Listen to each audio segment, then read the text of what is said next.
Hello, friend, and welcome back to Couch Tales, Why We Do What We Do, the podcast where we dive into the funny, sometimes not so funny psychology of what makes us tick.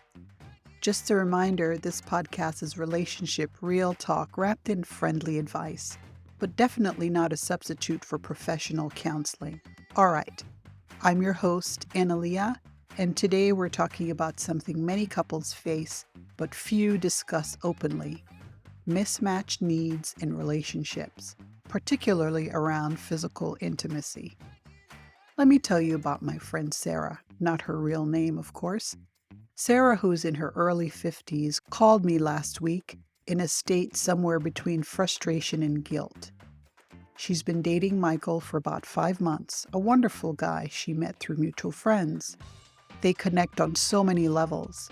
They both love hiking, have the same taste in obscure documentaries, and can talk for hours about everything from politics to pasta recipes.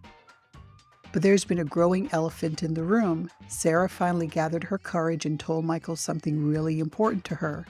She doesn't feel fully connected in a relationship without physical intimacy. Michael, who's 57, has been experiencing some, let's call them technical difficulties in that department. "I feel terrible," Sarah told me. "Am I being shallow? But also, shouldn't I be honest about what I need?" The conversation that followed was like watching two people trying to navigate a maze blindfolded while speaking different languages.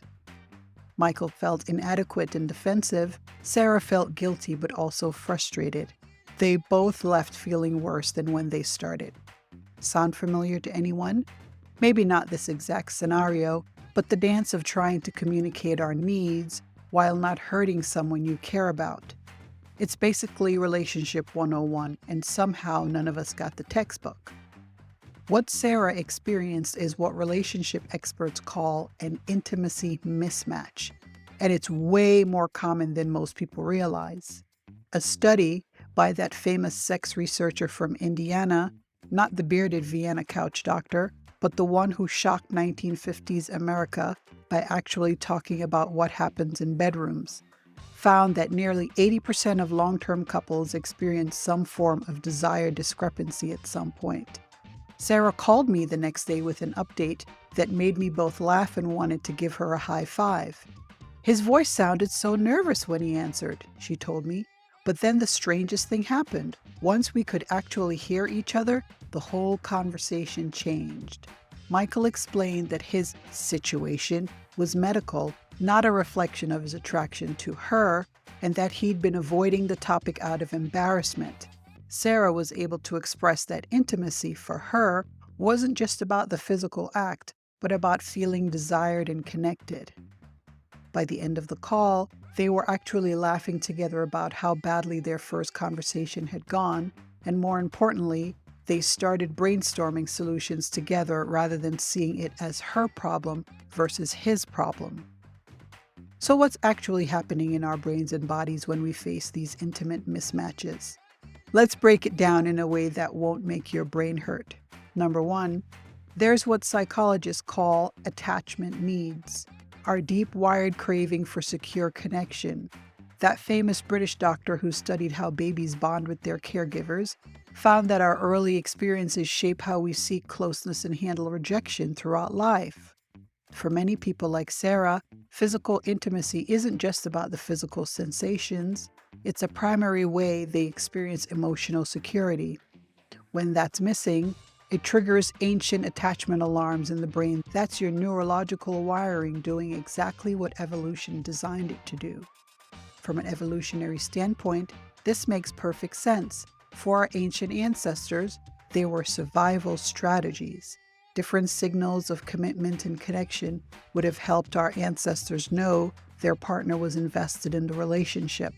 Some needed physical closeness, others needed resource sharing, others needed verbal reassurance. Sound familiar? That relationship counselor from the 90s, definitely not Freud, who wrote about the 5 different ways people express and receive love, was onto something. We're all walking around with slightly different connection circuits. What's fascinating about Sarah and Michael's story is how they navigated from conflict to problem solving. When they switched from texting to actually talking, they tapped into what neuroscientists call co-regulation, the way human nervous systems literally sync up during voice and face-to-face interaction to promote bonding and understanding. That famous California researcher who studies emotion found that we pick up on subtle emotional cues in voice that texts completely miss. Sarah told me she could hear vulnerability in Michael's voice that made it impossible to stay frustrated at him. The really interesting part is what happened next. Once Sarah and Michael started talking openly, they realized they had different primary intimacy languages. Yes, I just made that term up, but I think it works. Michael expressed closeness through thoughtful gestures and quality time, while Sarah, she prioritized physical touch and affirming words. Neither approach is wrong, they're just different paths to the same destination: connection. Sarah and Michael's story had a pretty great update. They didn't magically solve everything in one conversation, but they did start seeing a couples counselor who specialized in intimacy issues. Sarah told me last week that they're discovering all kinds of ways to feel connected that neither had considered before. It turns out that there are many more ways to be intimate beyond the obvious, she told me, and some of them are actually more connecting than what I thought I needed. So what can we learn from Sarah and Michael? A few things. Number one, mismatch needs aren't a sign of relationship doom. They're completely normal. Number two, hard conversations are better had in person. Number three, what looks like a physical intimacy issue is often actually about attachment and emotional connection. And number four, the goal isn't perfect alignment, but understanding and creative problem solving together. So if you're facing a mismatch in your relationship, whether it's about intimacy, communication styles, or how clean the kitchen needs to be, try approaching it with curiosity instead of criticism. Ask questions like, what does this mean to you? And how does this make you feel? Instead of focusing only on behaviors.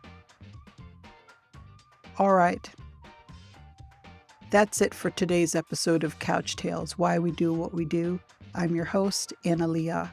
If you like this episode, please take a moment to follow, subscribe, and share it with a friend who might need some relationship insight, or just a good story about someone else's awkward moments. Until next time, friend, stay curious, stay kind, and remember that sometimes the most intimate thing you can do is just listening to understand.